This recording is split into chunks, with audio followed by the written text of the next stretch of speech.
July 15, dinala si Sam sa hospital para ipa-check up kasi 4 days na siyang may high fever at ayun nga, confirmed dengue siya.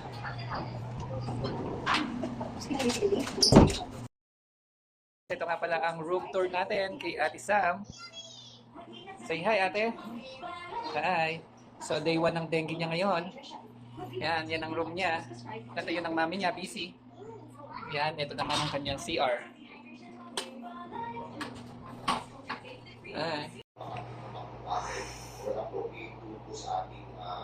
Day 2 na ng dengue serye ni Besh. So ngayon, nakain siya ng ubas na binalatan at saka, anong tawag dyan? Itlog ng pugo. And then, umiinom siya ng mga tawa-tawa. Ano masasabi mo sa experience mo ngayon?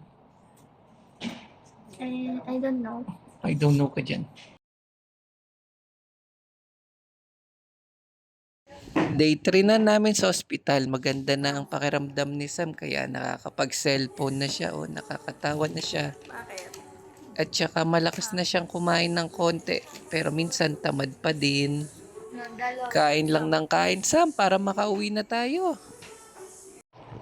Day 4 na tayo.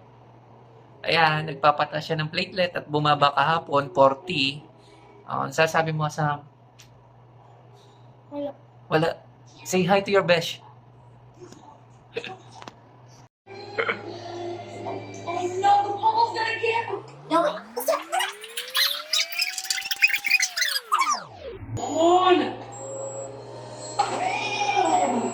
Hurry! The water's getting closer! 100/7.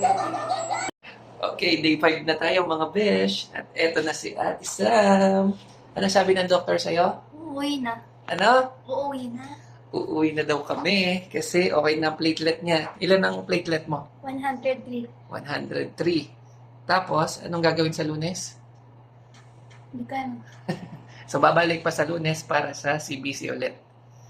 Okay? So, dahil dyan, goodbye dengue, goodbye ospital. Tama na ang mga bayarin. Go! Bye-bye! Dami un grr, Un che? un grr. Un che? Dami un tu, ta, ta, tu, ta, tu, tu. Ok. Dami un grr, Un che?